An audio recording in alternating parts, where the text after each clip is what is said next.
हा दीप पुन्हा निसटला माझ्या प्लॅन मध्ये. ते सिगरेटचं पाकिट पूजेच्या थाळीत दिसलं असतं ना तर खूप अपमान झाला असता त्याचा आणि मला सुद्धा समाधान मिळालं असतं. असो, पुन्हा बघेनच मी त्याच्याकडे. पण सुभद्राईंचं नक्की काय चाललंय? काहीतरी विचित्रच वागत होत्या त्या आज. त्यांच्या डोक्यात नक्कीच काहीतरी सुरू असणार आहे.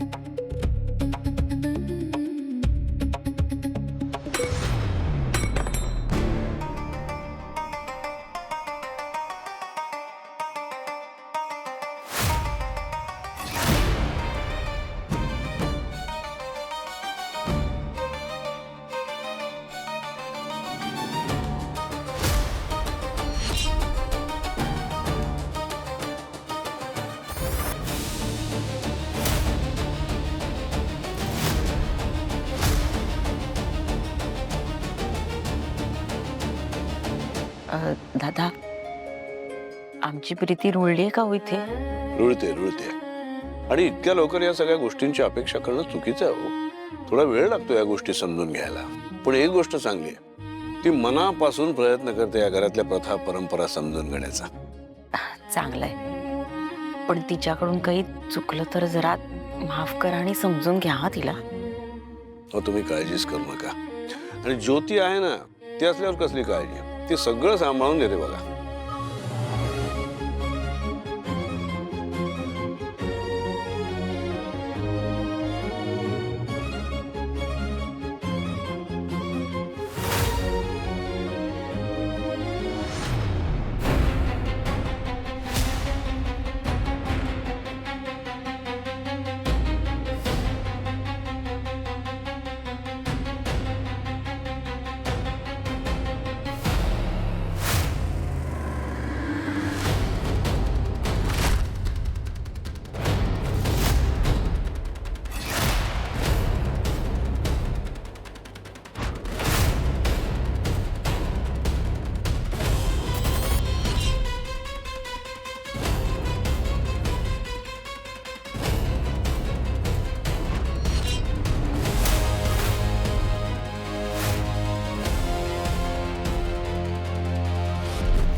प्रीती, मला अजिबात आरडाओरड करायचं नाहीये.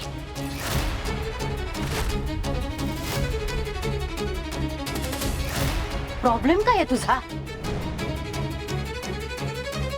घरात सगळेजण आनंदी आहेत, वातावरण छान आहे, उत्तम पूजा पार पडली आहे. प्रसाद खात होता ना तो, हातात उडवलंस त्याच्या का? का तुझं ठरलंय शुभ कार्य असेल तर त्याच्यामध्ये खोडा घालायचाच?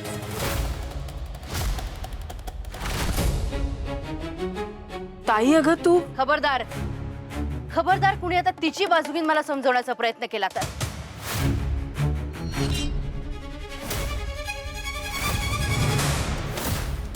प्रीती, काय विचारते मी तुला? का तर पुन्हा तू म्हणणार आहेस माझ्यातनं चुकून झालं, सॉरी, मला क्षमा करा, मला माफ करा, हे पुन्हा म्हणणार आहेस का?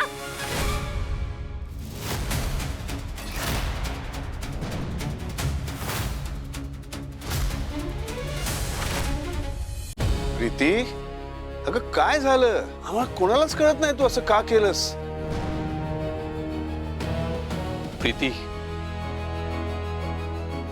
सगळे तुम्हाला काहीतरी विचारतायत, त्याचं उत्तर द्या. बापरे, कसं आणि कुठल्या शब्दात सांगू? जो शिरात दीप खाणार होता त्यात विष आहे. मला यातून काहीतरी मार्ग काढावाच लागेल.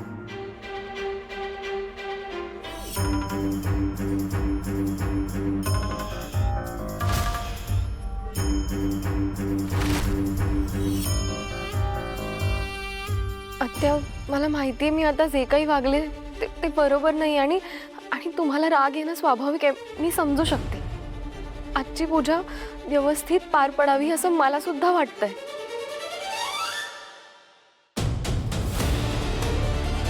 पण हा शिरा खाऊन जर दीपच्या जीवावर बेतणार असेल तर तो शिरा कसा खाऊ देऊ मी त्यांना?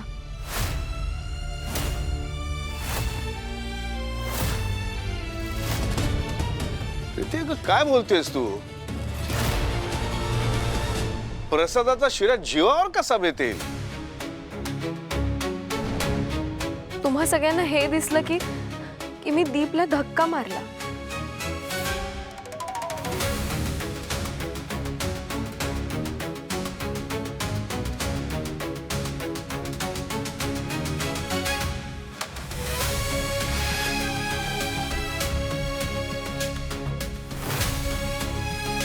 पण हे नाही दिसलं.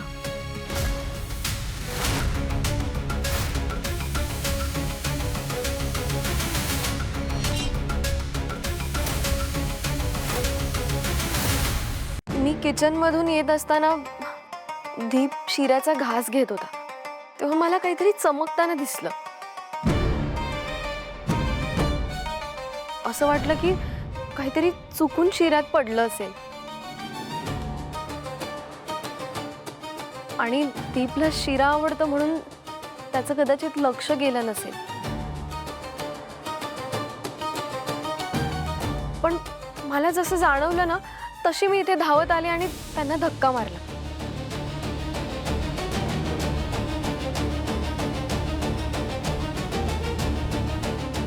आत्ता इथे येऊन बघितलं तर ही स्टेपलरची पिन चमकत होती. चुकून जर का त्याने ही पिन प्रसादाबरोबर खाल्ली असती तर, म्हणून मी असं केलं. वा प्रीती वा. नाही, माझी खात्री होती तू असं उगीच करणार नाहीस. तुझं प्रसंगावधान किती चांगलं आहे तू सगळ्यांना दाखवून दिलंस. फारच तीक्ष्ण नजर आहे ग तुझी. म्हणजे आम्हाला इथून दिसलं नाही, तो खातोय त्यालाही दिसलं नाही, आणि एवढ्या लांबून तुला मात्र पिन दिसली एवढीशी स्टेपलरची. आत्या, अहो कधी कधी जवळची गोष्ट आपल्याला दिसत नाही आणि कधी कधी खूप लांबची गोष्ट पण ठळकपणे स्पष्ट दिसते, नाही का? बरं जाऊ दे, आता झालं गेलं विसरून जाऊया. हा, आणि सगळे जेवायला जाऊया. सगळ्यांना भुका लागल्या असतील. चला गुरुजी, या या तुम्ही पण या. चला या या या.